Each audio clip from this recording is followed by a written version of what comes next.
ইদানিং রাস্তাঘাটে বের হতে ইচ্ছে করে না, বের হলেই জ্যামে বসে থাকতে হয় ঘন্টার পর ঘন্টা। তার উপরে তো অ্যাক্সিডেন্ট আছেই। রাস্তাঘাটে ইদানিং প্রচুর অ্যাক্সিডেন্টের মাত্রা বেড়ে গেছে। তো আমি অনেকক্ষণ জ্যামে বসে থাকার পর বিষয়টা বুঝতে পারি, সামনের রাস্তায় নাকি অনেক বড় একটা অ্যাক্সিডেন্ট হয়েছে। খুব মারাত্মকভাবে অ্যাক্সিডেন্ট হয়েছে দুইটা ট্রাক আর একটা বাসের সাথে। তো বাসটার সামনের অংশটুকু একবারে বক্সায় গেছিল গা, আর সামনের যেই লোকগুলো ছিল ড্রাইভার সহ কয়েকজন লোক নাকি সাথে সাথে মারা গেছে। বিষয়টা খুবই মর্মান্তিক, আমার দেখে খুবই খারাপ লাগছিল এই বাসটা দেখে। তখন ভাবতেছিলাম জীবন কি, কার কখন মৃত্যু হবে কেউ কিছুই বলতে পারে না, কিন্তু তারপরও তো একটা কথা আছে, সাবধানে চলাফেরা করো। একটু সতর্কভাবে যদি গাড়িটা চালাতো তাহলে মনে হয় না আজকে এত বড় একটা দুর্ঘটনাটা হতো, আর অনেকগুলো জীবন যেত না, সবাই বেঁচে যেত।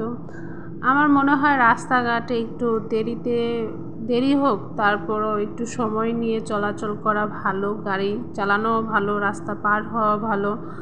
অনেকক্ষণ বসে থাকুন তারপরও ভালো। আমরা 2-1 মিনিট আগে যাওয়ার জন্য কত না কিছু করি, কত রিস্ক নিই, কিন্তু এত রিস্ক নেওয়ার কি দরকার বলেন?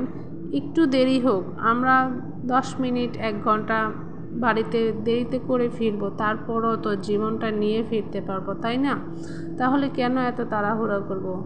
এই এতটুকু তাড়াহুড়ার জন্য, কয়েকটা মিনিট আগে যাওয়ার জন্য আমরা যেই এত বড় একটা দুর্ঘটনা হয়ে যায়, আসলে এগুলো ভাবার মতন না। আমার বিষয়টা আজকে খুবই খারাপ লাগছিল। আর যাই হোক, আজকে আমার এক্সাম ছিল, তো আমি আজকে এক্সাম দিতে যাচ্ছি। আর হল থেকে বের হয়ে আমার হাতের অবস্থাটা তো খুবই খারাপ ছিল।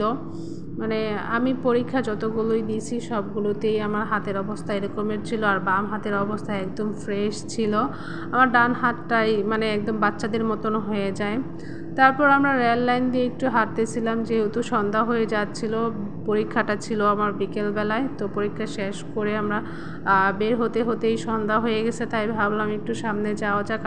আর এই রেল স্টেশনে অনেক লোক হয়, বিকেলে অনেকেই ঘুরতে আসে, তো বিষয়টা আমার কাছে অনেক বেশি ভালো লাগে। আর এখানে ঝালমুড়ি নিচ্ছিলাম।